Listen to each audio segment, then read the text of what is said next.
Hi everyone, thank you for tuning in for another episode of Holding Court with the Empress of WeHo. My name is Enoch Miller, your Empress of West Hollywood, and we hope we love coming on to the show today. Yay! Another amazing Wednesday, and oh my god, it is hot as hell. If you guys have not seen it, shit. It is busty out there. I'm just kind of tired of this weather going back and forth. Picking freaking temperature, LA, and just stick with it, you bipolar crazy mistress. But no, we want to have a special thank you to our amazing guest who's here today, Taylor Olson. Yay! Hi. Yay! So Taylor's not necessarily a WeHo local, but he's been here for a long ass time, so it's basically family. But you're originally from the, not necessarily Bay Area, but San Francisco area. Yeah, the Bay Area. And you grew up there. Tell everyone where specifically, because you said it to me and I just never heard of it. Because that's the thing. No one's heard of it. Yeah, I basically grew up in Santa Rosa, which is in Sonoma County, which is north of San Francisco.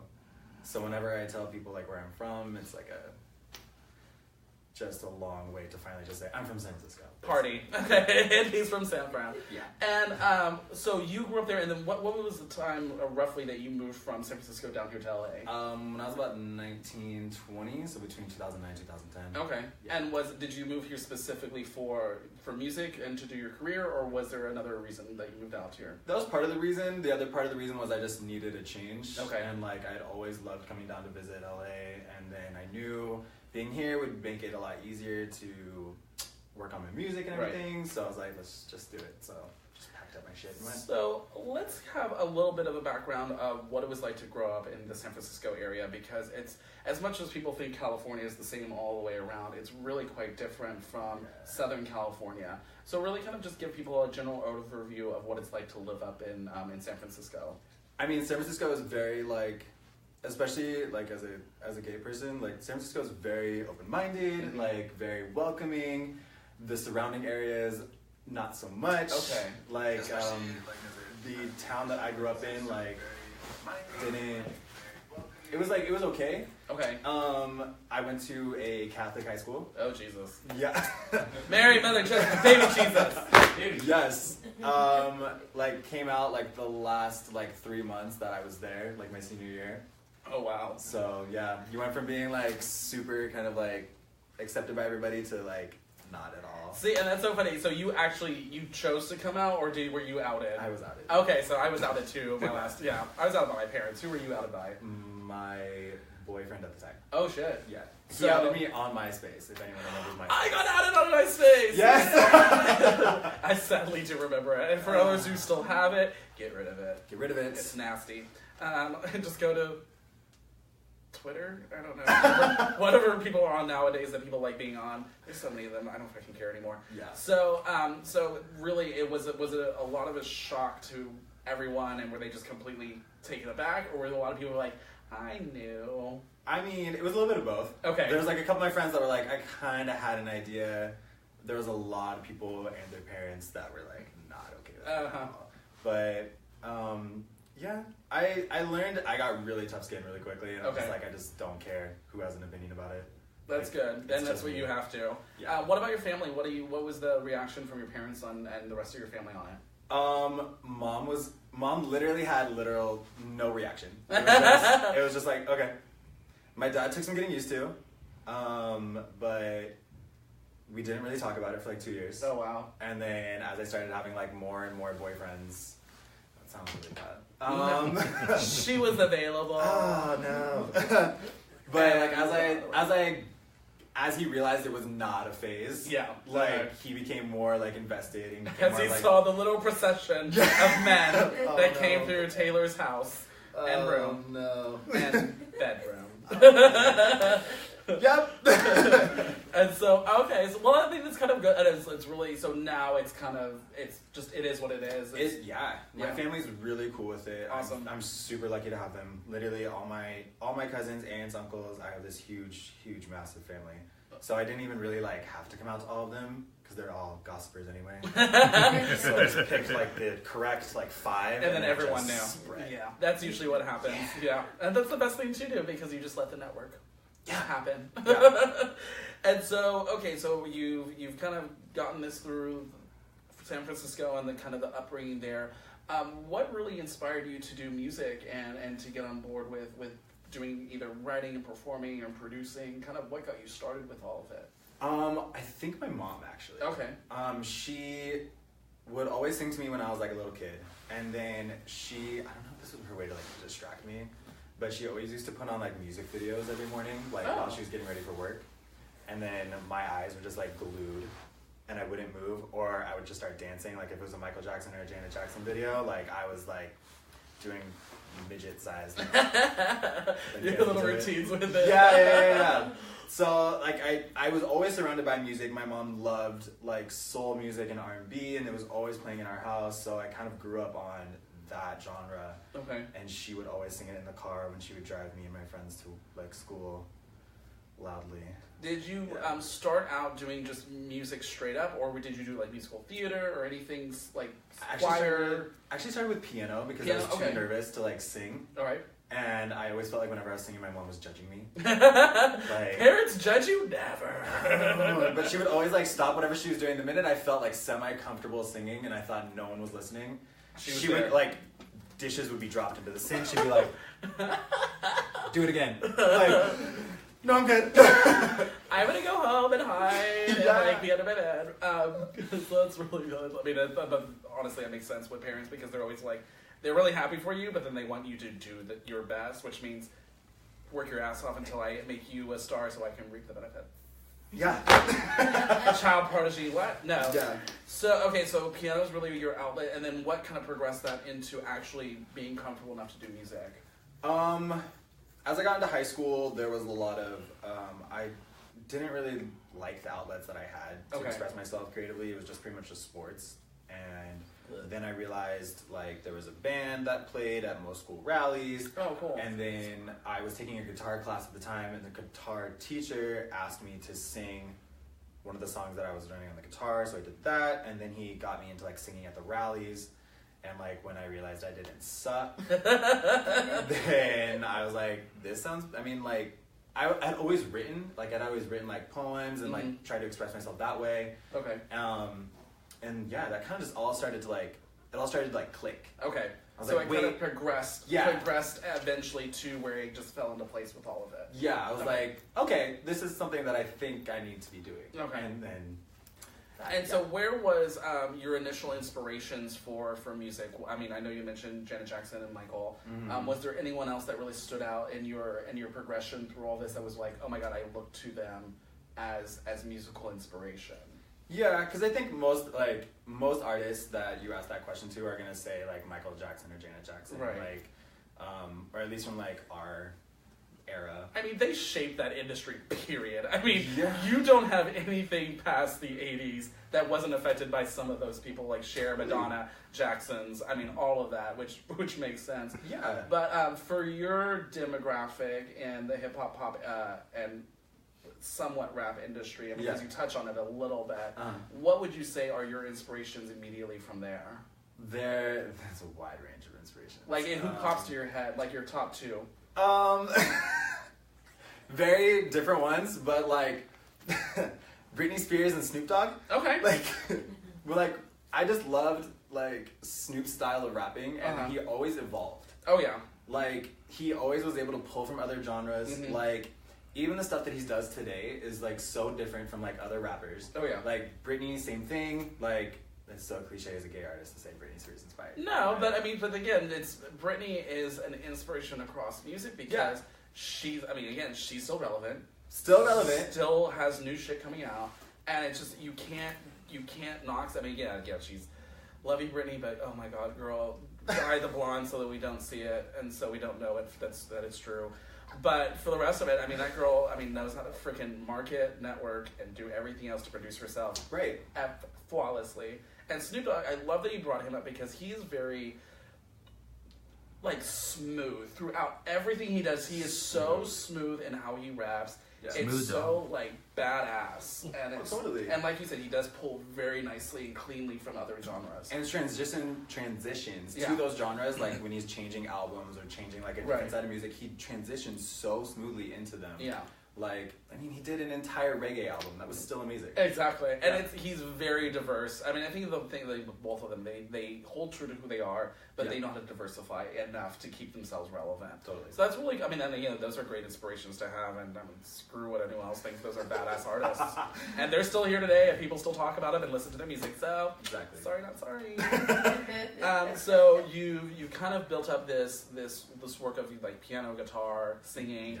And now you're ready to move to LA. Did you have a goal in mind when you moved out here, or was it just kind of like, I'm going to try it and see what happens? Oh no, I had a very clear goal. Okay. I was like, I tried to set like a realistic one. Okay. Just like, I'm going to go down to LA. My first goal is to just make a song. Okay. Like, I want to find a producer, or I'll produce it myself, and then I will make a song. And then that happened. Yeah. And that was around 2013. It was actually around 2011. Oh, it was 2011. It was the first song. Okay. And then you can't find that song anywhere because I got rid of it. Oh, no wonder I couldn't find it. Damn it. I was all confident, like, I found the beginning. Nope. Sneaky. No. That's not when that knows you know what you're doing. And the people that like bought that song, oof. It's hidden somewhere. I'll find someone. I'll get it for you guys. We'll share this out later. It was like, it was. Yeah. So let's go to the very beginning of it all for the first album. Yes. For Rehab. Yes. And which is a really cool pop and dance fusion album. Yeah. And it's just really, I mean, I think of it as like a very club mix kind of thing where you go into it, you can jam out, dance to it, and it gives you a really nice hype to all of it. So what was the initial inspiration behind doing Rehab? It was my first album, and I was just stoked that I was doing an album. Okay. I produced the entire album myself. Oh, jeez. Yeah, so that took some time. And then the management that I had at that time wanted me to kind of follow the trend that every other gay artist was doing, which was more dance pop. Okay, so they're putting you in the gay bubble. The gay bubble of it all, like club music and dance pop and all that shit. Okay. Really, the goal was specifically to make an album that was easily remixable. Okay. Like, you could send it to a bunch of different DJs and have them all remix it. And I loved the doors that album opened for me. I know it's like always gonna be my little baby. Yeah. It was just like slightly forced. Yeah. Like, did you feel like they kind of really didn't let you be as true to yourself as you could have been? Oh, totally. Okay. There was like multiple songs that I was like trying to change, and they were like, no, we have to have a very clear melody. And it's so funny you say that because we've had a lot of artists on the show before that have mentioned the same thing of they've had a lot of producers or managers in the very beginning of their careers that really either make them so fucking gay to where they're just like a screaming queen, or they try to shove them so far back into the closet and make them so mainstream that you have no idea who they are. Right. Yeah. I definitely struggled with that one. I did have like a couple different managers. One wanted me to be like more straight. One wanted me to just be all the way out. All the way this. This classy lady.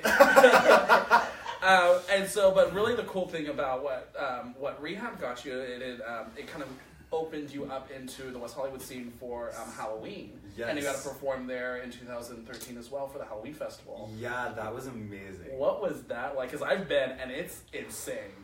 Halloween? Yeah. Well, no, Halloweeny, West Hollywood's Halloween Festival. Oh, yeah. So it's the festival that, if anyone doesn't know, there's Halloweeny, which is downtown, which is, I mean, that's intense in and of itself as well, but West Hollywood has about almost 250,000 people sometimes that will show up for one night between La Cienega and Robertson on Santa Monica Boulevard, and it is packed with people, and they have 5 or 6 different stages set up throughout the whole area. Were you on main stage?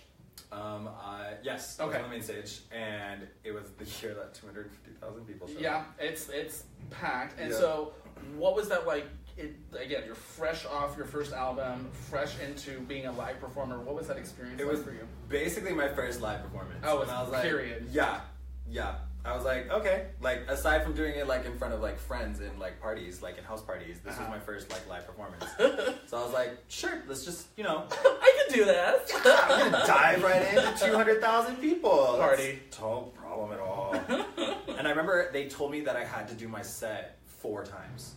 Oh shit, 4 times? Yeah, so they had me do the set 4 different times throughout the night, starting at 9, ending at 1. What? Yeah, and it was like How many songs? Oh, it's the same. 2-song set. Okay, so that's not too. Okay, I was thinking it was like a big ass set. Like an hour set. Yeah, like I'm like, how did they make you do that 4 times? I have no idea. Okay, so just a couple songs, and then so you were interchanging between other artists at the same time as well. Yeah. Okay, cool. We were kind of like on an hour and 15-minute like rotation. Okay, that's not too bad then. Yeah. So I was about to have a heart attack. That made me like have palpitations right now. And that was 8? I can't do math. 5 years ago. Thank God I'm pretty. Thank you. Fuck it. Yeah. So what was, because I've heard a lot of people say studio, like doing stuff in the studio and doing that by yourself is terrifying compared to actually going out and performing it live. Was it the same way for you, or were you just like, bring it on? A little bit of both. Like the first time they like introduced me, I legit like froze. And I think like the person who introduced me had to like turn around and be like, "Girl, you're on." Hi. But once I got out there, once I got through like the first minute, I was like, okay, perfect. There's so many lights, I can't even see people. Like this literally just sounds like I've just overlit my bedroom and I can do this. And so I just ran with that for the rest of the night, and it worked out like well. Each like time I went and did the set, obviously like it got a little better and I got a little more like comfortable. But at the end, I felt very okay with what I did. Well, 4th time's the charm, basically. Right, 4th time. Yeah. And so, when coming off of that, did you really have this like high to be like, I'm gonna instantly go and do another album, or was there kind of a lull period between the first and second album? There was a lull because I released Rehab 2013 December, right?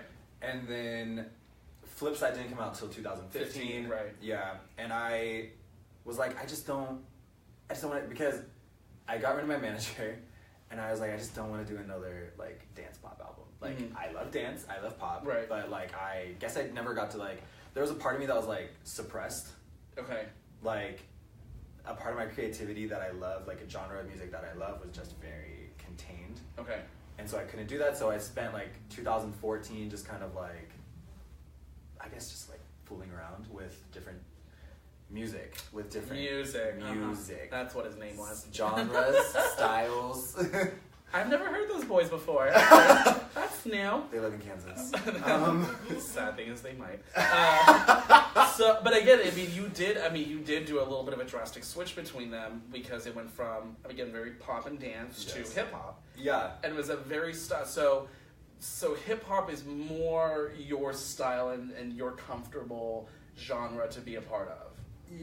For the most part. Yeah, at that time, I think I was almost like rebelling from everything everyone else wanted me to be. Oh, so you're just like, fuck you, I'm gonna do the almost exact opposite. Like, I legit, and I kind of like planned it out, because in the beginning of 2015, I had a concert, and I was performing, and I was like, you know what, I'm just gonna slowly, like before this, I'm gonna slowly like start implementing like rap songs into my sets. And slowly it went from like having just 1 to 6 to 7, and then by my birthday show it was mostly just me rapping. Okay. And then I was like, I'll do my first original rap song at my birthday show. Okay. Because it'll be mostly my friends. So not as much judgment. Right. Or a lot more judgment. Wow, that's what I'm saying. Or like too much judgment. Right. Or it'd be way worse. Yeah. So I did my first, and Classic was my first one. Oh really? So Classic was the first one that you did off of it. Okay. Yeah. And I had just like recorded it like a couple days prior, and then I did my birthday show, and everyone was like, see, my favorite was Too Dope. Like, I was my favorite on it. Classic is really good, and again, I'm saying all this shit like I think all you people should know this, which you should, so go look it up. Thank you. But it was, I'm still working on the Tom Pop. Thank God damn it. Thank God for Brad, because I can't fucking do it anymore. I can't do it either. This is Lesson Edwards, and that is that's her secret. Because I never fucking do it. Anyway, oh my God, that's amazing. Back to the topic at hand. I have ADOS. Attention deficit. Oh, shiny. So it was a really nice shift, because what I like about each album you did, you go from one genre to another genre to where the album, like your third album, is a mix of everything. And I don't want to go into it just yet, because we still want to talk about these just a little bit. But so this whole aspect of rebelling, kind of just saying, I'm not doing you, I'm doing me. Right. What was the initial inspiration behind like Classic? What was like your initial inspiration to go like, I want to do this one and why I wanted to do it this way? I think it came from me. It was really just pure rebellion. Okay. Because like, the opening line is literally, "Hold up, who the fuck are you to tell me what I can and cannot do?" Like, and then I just kind of went into the super long verse after that. That after I wrote it, I was like, yeah, this feels pretty right. We're gonna just do this. So it was a bit of a rant, a bit of a kind of like, I'm just this guy it was just several middle fingers. Okay. Yeah. I like that. Yeah. I wish I had more hands for that. Exactly. and so was that one a little faster on creative aspect of developing all the songs and all that, aside from the first one when you... Yeah. Okay, so like how... the first album took me a good year, almost 2 years to do. Flipside I started in January of 2015, and it was released by the end of August. Oh, wow, so that's really quick. So roughly 8 months-ish. Yeah. Okay. Like, from start of production to finishing mastering, like, 7, 8 months. And was it because of the fact that you'd already done an album and you kind of knew the rope of everything with that? Recording-wise, yes. Okay. Because with Rehab, I was, like, going into a studio, like... What do I do? Buttons. Yeah. Buttons. And like with Flipside, like with Rehab, I was taking like a song a day. Uh-huh. And it was like a 10-hour like session, and I shit. did like a song done, and then I have to go back the next week. And so financially, that was real cute. Yeah, I can imagine, because that shit's expensive. Yeah, because you got to pay the studio and then the engineer, right. and then the engineer again to master the track for you. Oh shit. So with Flipside, I was like, I'm gonna go in, I'm gonna have everything prepared. Yeah. So I was going in, busting out like 3 to 4 songs a day. Oh, awesome. So you had that done quick when you did that. Yeah. Shit. I was ready. Okay, so that probably took you just a few weeks just to do that aspect of all of it. Okay. Yeah.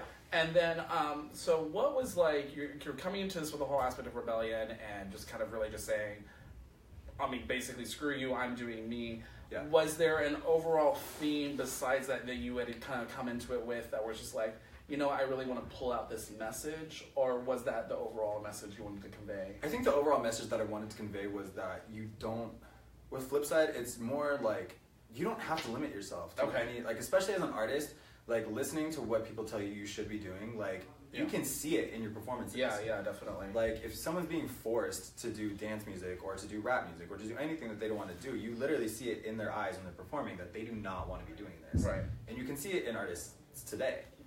Yeah. You can tell when it's like, oh, that was manager's choice. Like, or that was producer's choice. You kind of can tell because their heart's not as in it as you would expect. Like, some of the songs were like, oh, well, she produced and wrote and co-starred, and she co-starred herself, and like all that stuff. I mean, you definitely can tell that. I agree. Yeah, which people could tell, like, as soon as I started performing the songs off Flipside, like Too Dope and Classic and Flipside, like, they all were like, oh, okay, like, they could see that I was into it. And I will say, I mean, listening to it, between the two, when you listen to the first one next to the second one, you hear more of that oomph, I guess, or so you hear more of that passion behind it. Yeah. Than you do with the first one. The first one, you're like, okay, I'm putting this out. Yay, listen, dance, pop, love, party. Boom. And all that. Tongue pop, please. Yes.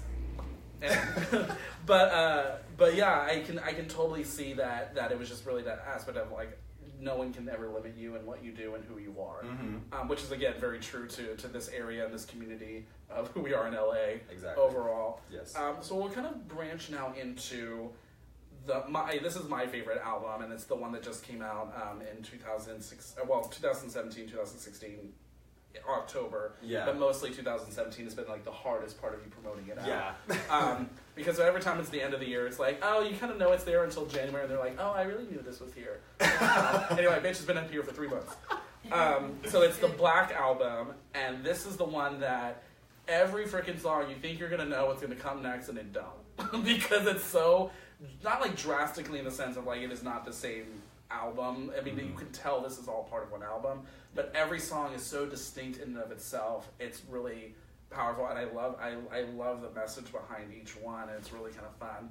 So we're gonna kind of go through the initial start of the inspiration, and I want to break down each song, because they're really kind of badass, and so I like this. Oh my god, yes, queen, yes. So to preface what the Black Album is about, it's inspired by a breakup and rekindled love and all the emotions that come in between. And so, explain that experience. All All tea, all shade. All the tea. I was obviously the Black Album. I was obviously going through a very, like, dark time. Really? No, shocking! What? I was going through a really dark time. I had just broken up with my current boyfriend. I was a complete mess. I was self-medicating in so many different aspects, not the like general route that most people think. Sudafed and NyQuil. That's pretty much what it was. Yes. Legal drugs, everyone, always. Prescription pills are not a part of the solution. It wasn't even that. It was just me, like, staying away from just being alone. Okay. I was around way too many people. I didn't know how to even, like, deal with myself. Oh, okay. Yeah. It was just more, I needed people around me constantly to just distract me. Okay. So you just needed to, like, have that just something else to get you away from all the problems that you were having to deal with at the time, with the breakup and everything like that. Yeah. And it was like my first real breakup. Like, it was really bad. Mm-hmm. And I hadn't really thought about writing about it. Okay. Because on my 2 previous albums, I didn't really, like, go deep with them. You didn't want to Taylor Swift that shit? No, I did not! What? Yeah, what is this millennial like this talking to me about? I don't understand. I need more juice. No, especially with my name being Taylor, I definitely didn't want to go down that route. Right. So you're really trying to get distracted, and so when the idea comes up to actually write the Black Album, what was there a person aside from the ex, or was there just you in your head where like, oh, I think I should do this? There was a couple people that had, like, come to mind, and I had started kind of writing just, like, journals. Okay. About trying to, like, kind of get my emotions out of my head to start working through them, because I didn't feel comfortable talking to anyone about it. Yeah. So I started to write them down, and then I started to, like, reevaluate who I was, reevaluate what my relationship was, reevaluate what love is, and then I was just like, I should just go to, like, a studio and just mess around and see what happens. And I went there. The engineer that I was with, he kind of just sat there with me, and I started working out multiple tracks, and then started working out lyrics, and then somehow, like, it just all started to click in my head. Like, I want this album to tell a story. Because, like, I try to have all my albums have, like, one message, but this one, I'm like, I had so many emotions going on at that time. Well, and, yeah, I can imagine. Right, and, like, what felt like multiple personalities in my head, and I kind of just felt like I wanted to just express all of me. Okay. Versus, like, Rehab, one part of me. Flipside, one part of me. Right, like, right. The Black Album, that's me. You got it. Like, from One More Time to Love Me Again, like, that's from rapping to being depressed. Yeah.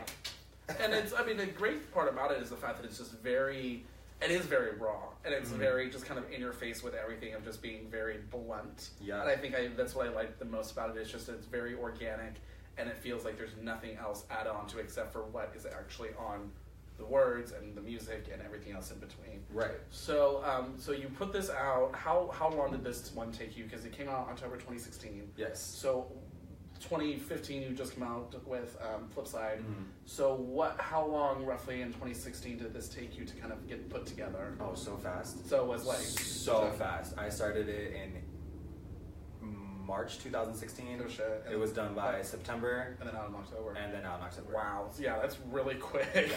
I was like, as soon as, like, it started, I was like, this is done.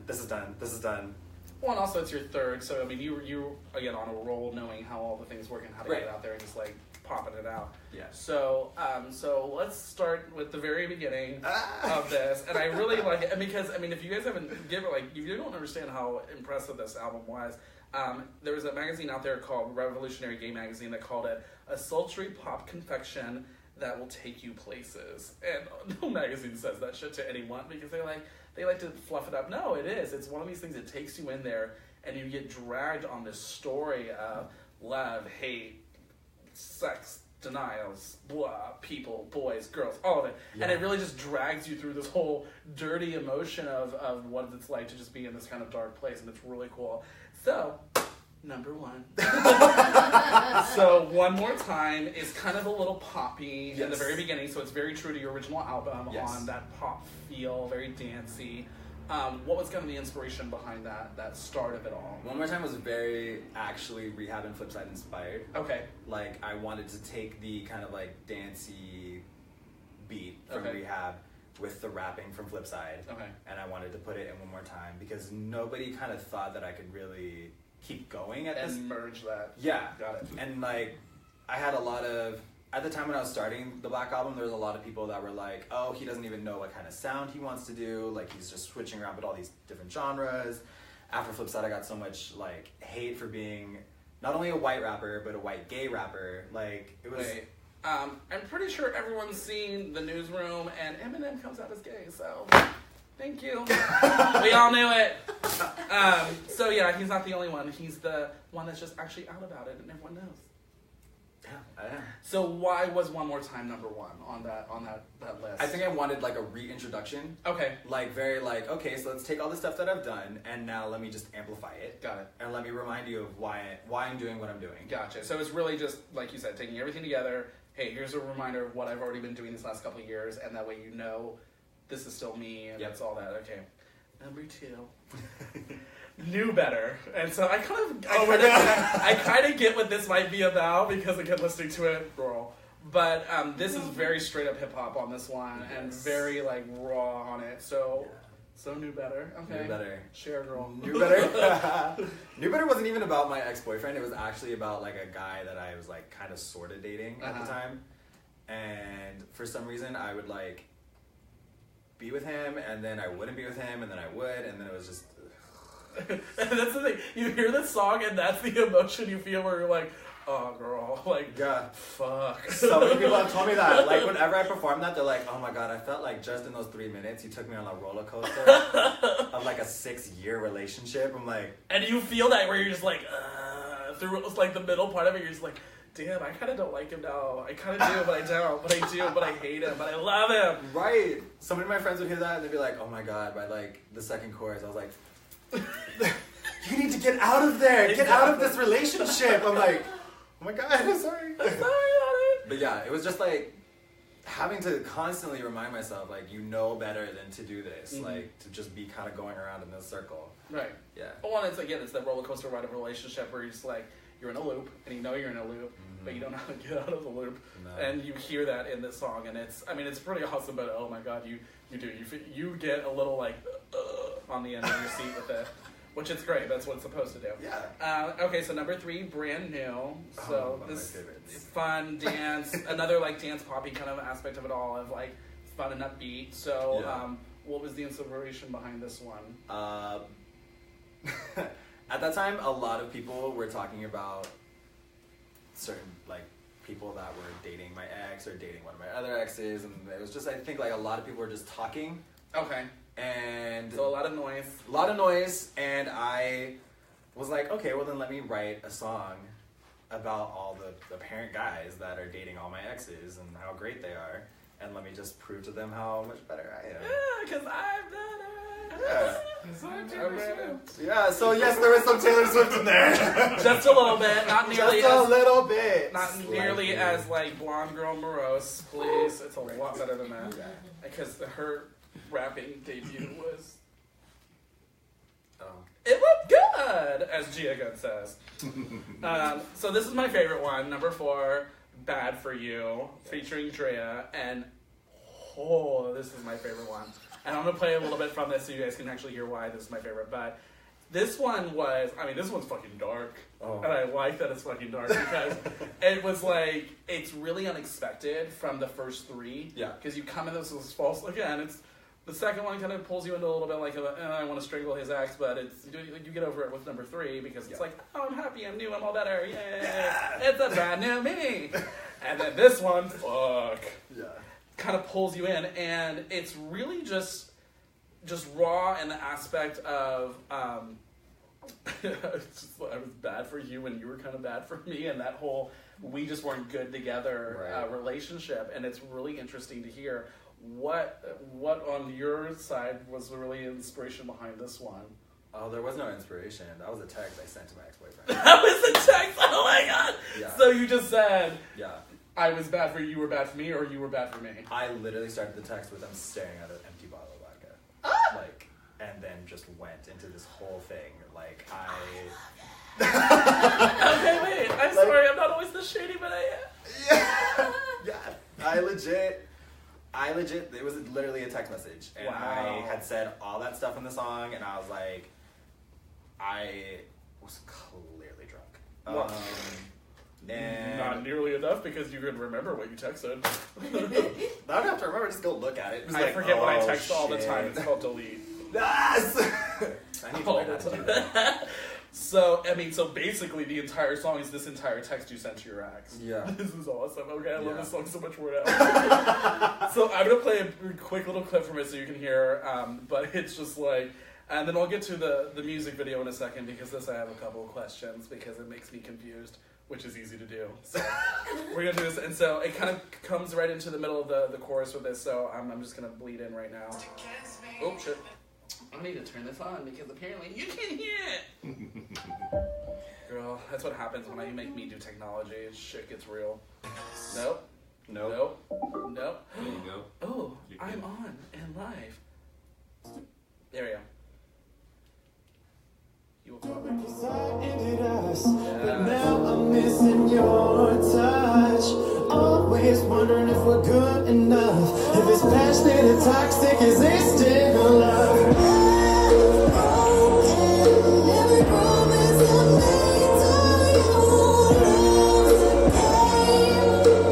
I was meant to lose. Why can't you see worthy of us?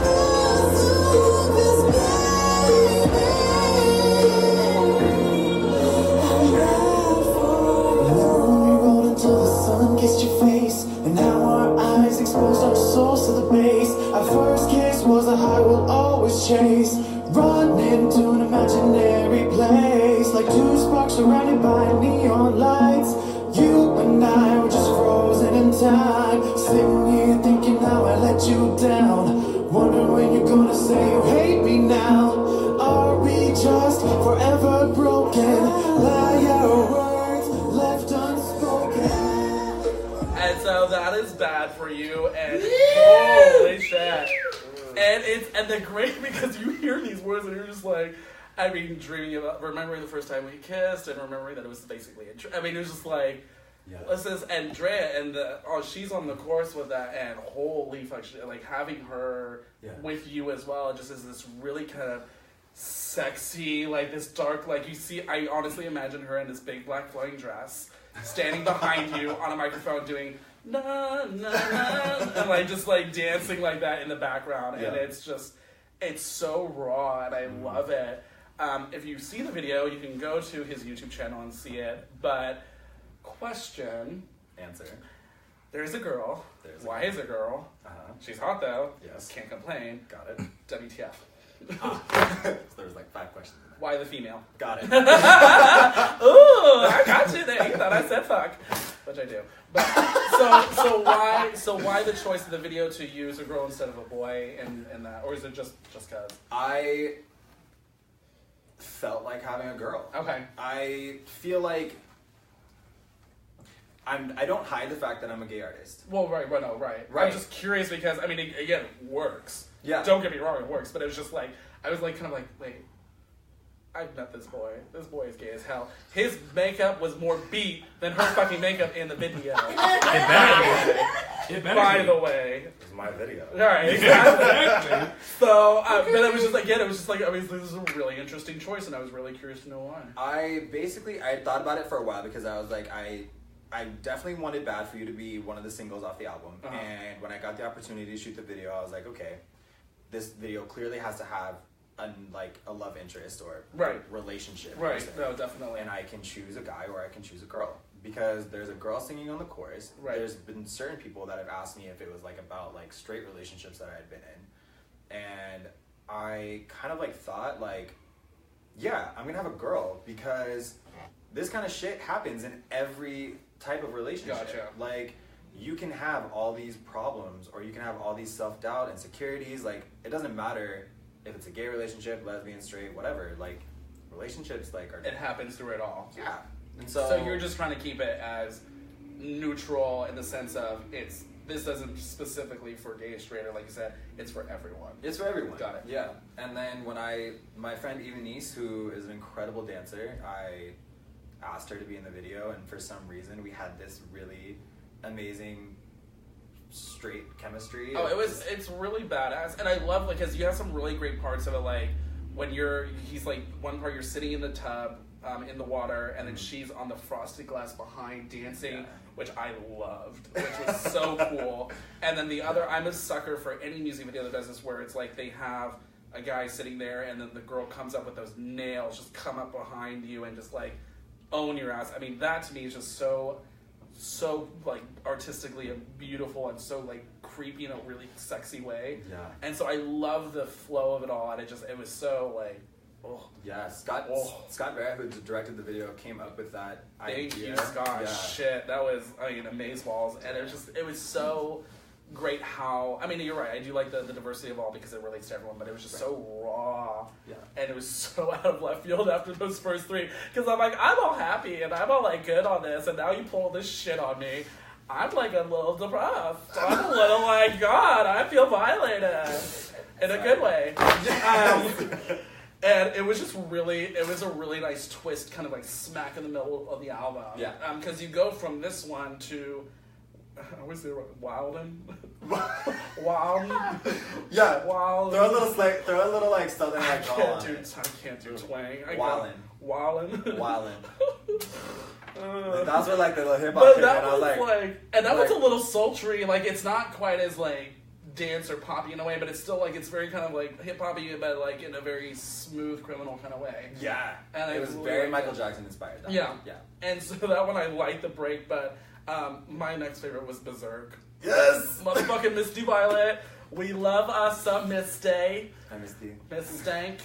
Love you, girl. You were amazeballs. She is, and we were talking about this before, she is the most, I've heard so many stories from so many people working with her. She is the craziest and most professional person, all wrapped up into one, you will ever work with. Yeah. And what was that experience working with Misty? Misty is literally one of my best friends. She and I had got this track, and I was like, oh, this is... It's one of the things, because that's the track, is it's like, oh yeah. it was very like, alright, we're gonna do something. Like, I know I wanted another person on the track as soon as I got it. I knew that it was gonna be all rapping. I didn't want any singing on this, because it was just like this very 90s deep house, kind of like Vogue-ish inspired beat, and then I was like, wait, I need a drag queen. Yeah. Wait, I have You say Vogue, I need a queen. And I lost the crown. That's how fucking crazy I got with this. It was just like, it made me lose my crown. Yes. Party. But yeah, so I asked her, and she was like, Taylor, I don't sing. I was like, no, like... That's a lie, she does. Like, girl, I need you to rap. And she's like, I definitely don't rap. No. And I was like, okay, well, what if I write the rap for you? So I had to write this rap. Oh, you wrote it for her. I wrote this rap as if I was Misty Violet. Mm. And since I've known her for like 4 years, I pretty much had, it was so easy. That's probably really scary. The headspace was so different. Because I'm like, Willems, there's space there. Yeah. But yeah, so I wrote it, and then she came in, she tweaked a little bit, like she was very involved in like the creative process of it. And then we went to go record it, and she was very much like, okay, everybody leave. And I put the song on loop.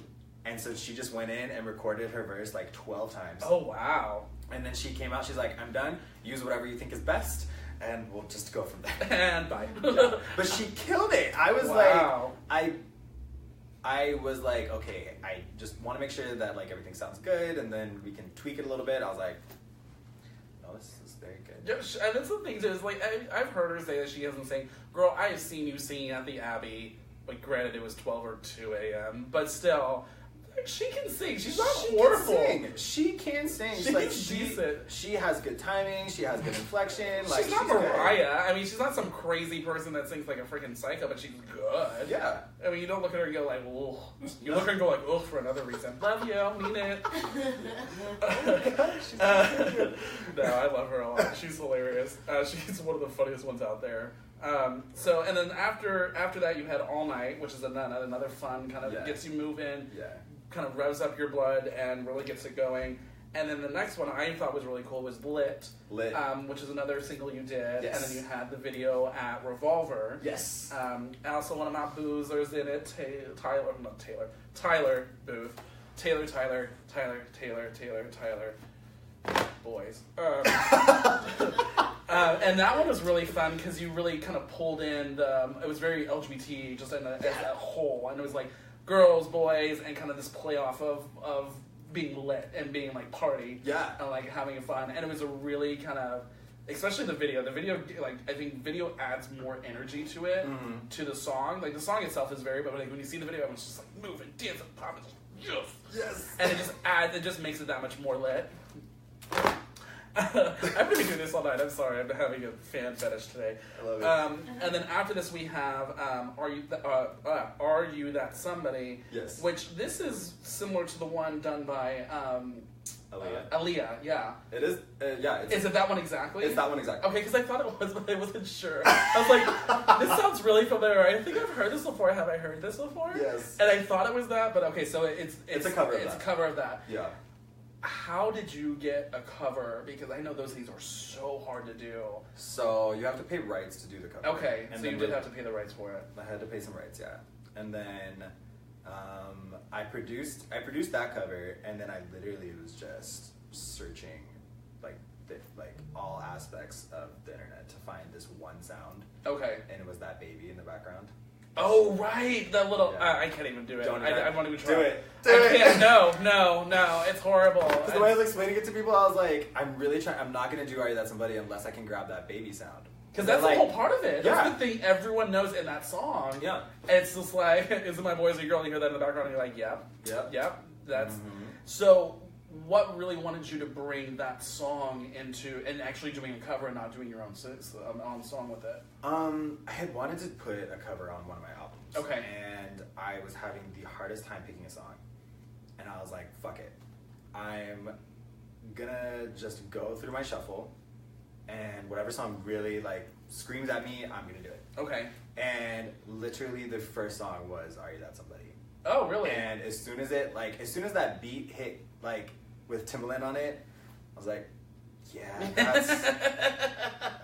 this is like, good job, universe. Like, this is very well done. Yay, yeah, and I remember, like, when that song first came out, because it was on the Dr. Dolittle 2 soundtrack. Oh, yeah, it is the Dr. Dolittle. Right. Yeah, and I was, like, obsessed with that movie when I was younger, and I used to watch that video, because there's parts of the movie in the video. Right. And I was like, all coming together. Yeah. And then the last one, which is it's actually the last one's very toned down from the whole album. It kind of wraps up very nicely as being a very nice, I'm not going to say mellow in the sense of mellow, but it's very calming for Love Me Again. Yeah. What was this kind of like you saying, I've dealt with the baggage, it's all pushed on, and I'm ready to be loved again? Yeah. Okay. It was very much like I am ready to give love like a second chance. Okay. I've been very closed off for this past year. I'm ready to open myself up again. Like, let's just give everything a brand new start. And I really like, again, it finished it out and kind of tied that up all very nicely for the album, so it ended up very nicely. And that's the Dark album. The Black album. I always say dark, black, because I'm not allowed to say that because I feel I have to be PC. But, no, it's the Black album, and it's really, it's really just really amazing how it just, like I said, everything is so distinct, but it works so well as telling a story through the whole thing. And it just came out technically 2 years ago, but last year, 2017. So go check it out. Yeah, go check it out, especially the videos. The video is lit and bad for you. I always wanted to say Beneath Me. Wow. You know where my mind's at? Because in that thing, he's beneath her. We know who the top in that relationship was. Her. And so And then I want to bring up another song you did. Actually, not that long after this, you did with Pia for Dirty Pop. That was a really fun like. Well, they were separate. No, but I mean, you did this after the album. You did this whole song with Pia, and it was a really cool kind of random thing that came up after this because I was anticipating another like you to do another album or do another EP or something like that. So what did it really kind of brought you two together to come together to do the song? Me and Pia, or me and Dirty Pop? You and Dirty Pop. Oh well, we did the remake of Nothing's Gonna Stop Us Now. So was Pia first and then Dirty Pop, or was Dirty Pop then Pia? Dirty Pop, and then we did it with another girl named Jackie Orlando. Okay. And then another song with Pia. Okay, so I was just kind of like keeping mellow. Not really doing like these albums. I was like album. So what really? Okay, so let's start with Dirty Pop. What brought you guys together to do that song? Oh my god, it was so random. Okay, it was literally like I was in Vegas, and I hadn't even lived there yet. I was just visiting Vegas. Okay, and Drew G of Dirty Pop had hit me up, and he was like, "Hey, do you know the song Nothing's Gonna Stop Us Now?" I was like, "Yeah, yeah." Detox performs it all the time. Which is so good though. No shade. I know it from Detox. Like I was a terrible gay. I only knew it from Detox. I was like, and then when I like even said it, I was like, oh my god, I love that song. What's it from? She literally hit me. Oh yeah, I believe it. She was like, oh my god. She's not nice when you don't know like real normal pop culture shit. Right. She's like, who the fuck are you talking to? Yeah. And why the fuck do you not have YouTube? Yeah. She's like, go home, watch Mannequin, and then we can talk again. I'm like, then I can be your friend. That's sorry, usually what she says. She's like, go home and talk again in a week because then I can actually look at you. Yeah, pretty much. That's her. So, yeah, he hit me up and I was like, yeah. And he goes, are you in LA? Are you in Vegas? Or are you in San Diego? And I was like, I'm currently in Vegas. And he's like, do you think that you can remember the song by tomorrow? I'm like, Sure. Is there a specific reason why I have to remember the song? He's like, okay, so here's what's going to happen. I'm going to fly to Vegas tomorrow morning. Still, by the way, has not told me what's happening. I'm going to fly to Vegas tomorrow morning. We're going to go to a studio, and you're going to record the male part of that song. We're remaking that song. Oh, wow. And Diane Warren, who wrote the song, specifically asked Drew and Dirty Pop to remake the song. Oh, so she was all like, you're doing She approved of the entire thing. And I was like, no pressure. Not at all. Not at all. No big deal. Please don't tell me that before I have to go to the studio. So we went into the studio. I recorded all the vocals for it, and then he released it like a couple weeks later. It went to number 17 on Billboard. Oh wow! I know it was. I know it was up there. Yeah. I didn't realize it was 17. 17. I was like, I knew it was top 50, but damn, 17. When I got to 50, I was like, yay! And then it like went to 17. I was like, residuals. Thank you. Hey. But yeah, it was super cool. It was remixed by literally everyone. Mm-hmm. He was sending me videos of like circuit parties in Spain. Yep. Wow. Yep. Yeah. I was like, I'm in Spain. God, I wish I was in Spain. I know. I was like, I could have gone perform that. I could have been there. Let me know. Fly me out, please. Fly me. And so then after that, you did work with Pia. And then how did that happen with doing that song? We remade Love Me Again. Okay, so it was a remake of it. Yeah. We remade Love Me Again because I had loved the original, but then when I got introduced to Pia through one of my mutual friends, he was like, you gotta listen to this girl's voice, she's incredible. Mm-hmm. And it turned out at the time, she was a backup singer. She is a backup singer for Jennifer Lopez. Oh, okay. And I was working for the J-Lo show at the time. Right. And we met, I was like, you're amazing. Here's the song. Slide. Just, do you want to do this song with me? And she was like, yeah, I love this song. Let's redo it. Oh, awesome. And I kind of always envisioned a girl on that song. Okay. And when she went in, I redid all my vocals. We did a rearrangement of the song, and then she came in and just blew my vocals out of the water. She blew him out of the water. Yeah. Out of the water. And I love that you brought up the whole aspect of you being in Vegas, because probably a lot of people don't realize that you took a little hiatus to Vegas for 6 months. 6 months? Okay, yeah. 6 months. Okay, I almost said 8. To the day. 6 months to the day. Uh-huh. And you worked with VIP management wrangling, I don't know what the official title was, for Britney Spears and Jennifer Lopez. Yes. During their shows, and we really set up their VIPs and everything with that. Yes. What was that overall experience like? Besides hell. Oh my god, I saw a lot of like different people from around the country. Like, I literally saw what the entire country was like. Okay. Like when you're in Vegas, like the Vegas is like the spot where everyone from all over the country can go. Oh yeah, it's a melting pot for everything. It was definitely a melting pot. I just want to know, was there a Scarface Mountain of Coke? I just want to know. Because it is Vegas. I mean, it had to have been a couple. Couple, yeah. Sure. He is under legal obligation not to give me this information, apparently. Yes. I am. NDA bullshit. I'm sorry. But, so how much did you ever have to really interact with Britney or J-Lo? Or was it like literally almost not at all? It was almost literally not at all. Okay. The only time that I interacted with Britney was when I was pulled on stage one night. So wait, you weren't gonna be like told you were gonna shoot her and her freak out? No. She pulls up a guy every night. Oh, that's right. No, you're right. Okay, I remember that. Okay. And so they pulled me up on stage one night, and I was like, shit. You're like, here. Yeah. Other than that, so you were just really in charge of like getting them to their tables, getting them set up, and they were just like do your thing. And then I got to see like rehearsals for the show and like how everything worked. Like I got to see the bands for both shows like rehearse and do sound checks and stuff, and it was really like it was a big learning experience because I got to see like what it takes to put on these Vegas crazy ass shows. And that's what I wanted to ask you too. Like, did it really give you an overall enhancement of your just kind of knowledge based on what you do as a performer compared to what they do? Obviously. Yeah. What would you say your biggest takeaway from all of it was?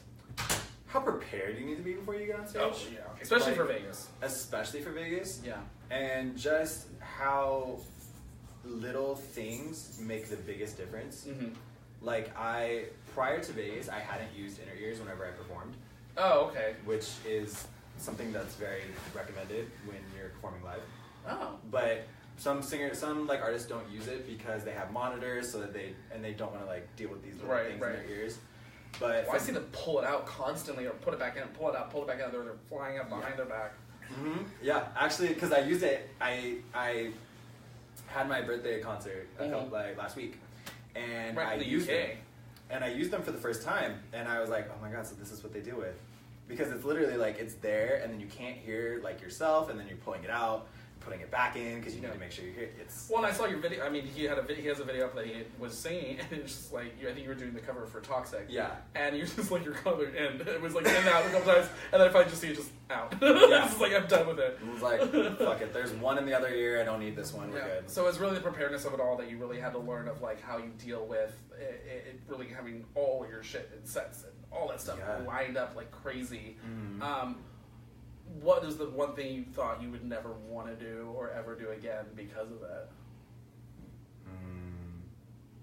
Like you saw, whatever you saw that they did, you were just like, oh god, I hope I never have to deal with that crap. There's one part in Britney's show where they're like the whole stage is on fire.